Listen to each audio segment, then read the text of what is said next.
Selamat siang, Bu Sinta dan teman-teman. Pada kesempatan kali ini, saya akan membahas mengenai materi penggunaan kosakata yang baik dan benar. Saya Natalia Lintang Sela Putri dengan NIM 202214019. Selamat menyaksikan. Sebelum kita masuk ke materi, alangkah baiknya kita mengetahui apa itu kosakata. Menurut Kamus Besar Bahasa Indonesia atau KBBI, kosakata adalah pendaharaan kata.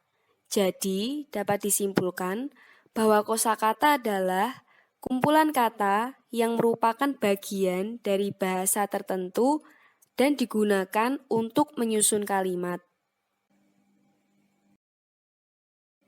Contoh kosakata yang sering salah dalam penggunaannya. Yang pertama, ada kata antik dan kata usang.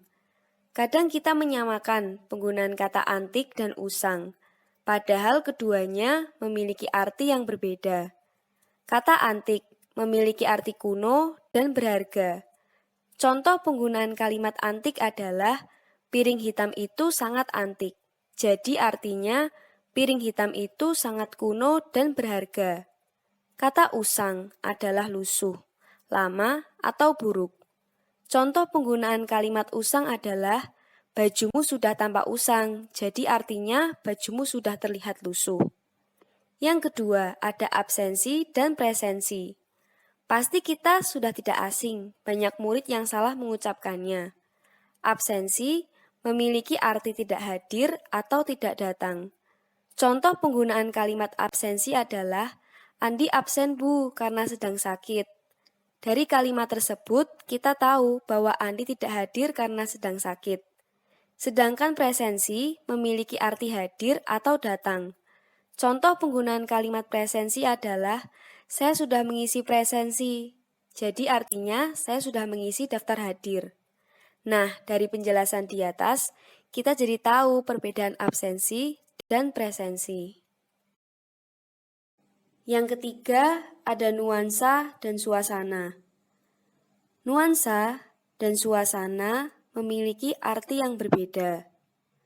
Nuansa memiliki arti variasi atau adanya perbedaan yang sangat halus atau kecil sekali, seperti perbedaan warna, suara, dan kualitas.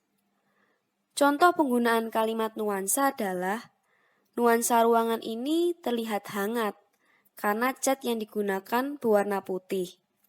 Sedangkan suasana memiliki arti realita keadaan sekitar dan keadaan lingkungan. Contoh penggunaan kalimat suasana adalah suasana pernikahan di outdoor saat ini banyak diminati. Yang keempat, ada ubah dan rubah. Jika kita tidak cermat, pasti kita menangkap bahwa kalimat ubah dan rubah memiliki pengertian yang sama, padahal berbeda. Ubah memiliki arti pindah, tukar, dan ganti. Contoh penggunaan kalimat ubah adalah aku mengubah sampul buku matematikaku karena sobek. Jadi, arti kalimat tersebut adalah aku mengganti sampul buku matematikaku karena sobek. Sedangkan rubah adalah makhluk hidup berupa hewan.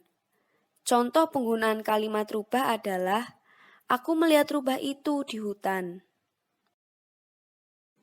Yang kelima adalah kata yang seringkali kita ucapkan, yaitu 0 dengan kosong.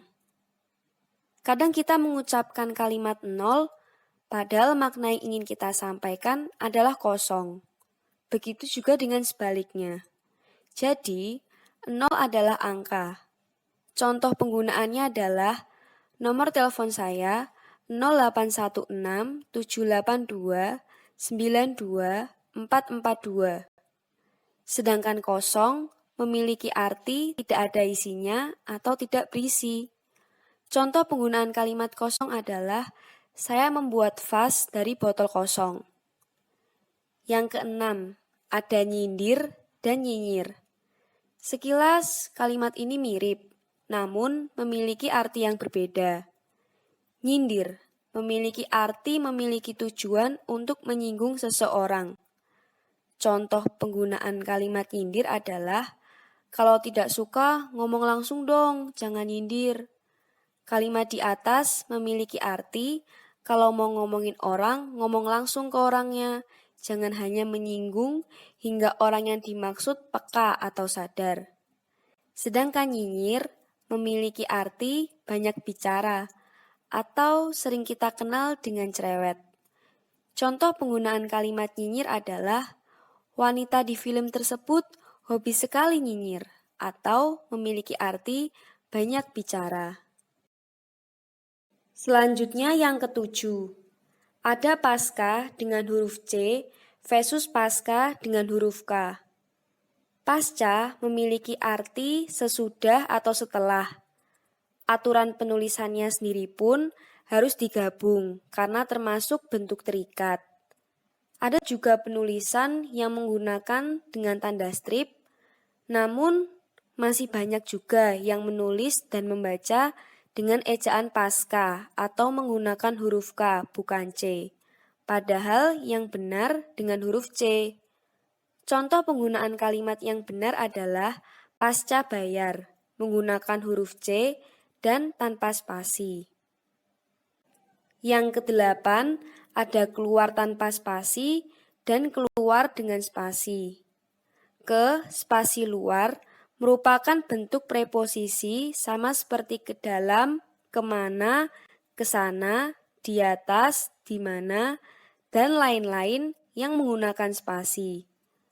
Contoh penggunaan kalimat keluar dengan spasi adalah, Sandra akan pergi ke luar negeri. Sebut saja, Sandra akan pergi ke Kanada.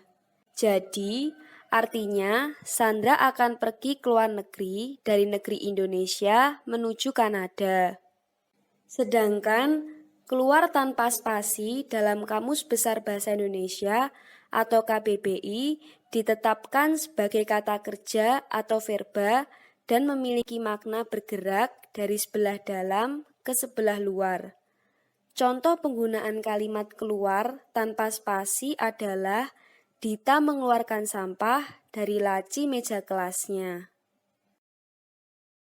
Yang kesembilan, ada antisosial dan asosial. Antisosial dalam Kamus Besar Bahasa Indonesia atau KBBI memiliki arti tidak suka bergaul dan cenderung suka mengganggu ketentraman umum. Contoh penggunaan kalimat antisosial adalah, dilihat dari perilakunya, orang itu sepertinya antisosial, yang artinya dilihat dari perilakunya seperti melakukan hal-hal yang buruk dan salah. Beberapa pakar menyebutkan bahwa antisosial cenderung bersifat psikopat. Jadi, antisosial kurang tepat jika digunakan oleh orang-orang yang suka menyendiri. Sedangkan asosial memiliki arti suka menyendiri atau tidak suka bergaul. Contoh penggunaan kalimatnya adalah, saya memiliki kebiasaan buruk, yaitu asosial, yang artinya saya lebih suka menyendiri dan tidak bergaul. Yang ke-10, ada kata kita dan kami. Kata kita dan kami memiliki arti yang berbeda. Kita memiliki arti yang luas, mulai dari pihak yang bercerita hingga ke semua orang yang diajak bicara. Kata kita melibatkan dan menyertakan lawan bicara.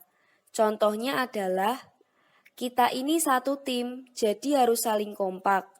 Sedangkan kata kami memiliki arti tidak melibatkan lawan bicara. Kata kami lebih bermakna khusus. Contohnya, penggunaan kalimat kami adalah, kami sedang melakukan rapat OSIS.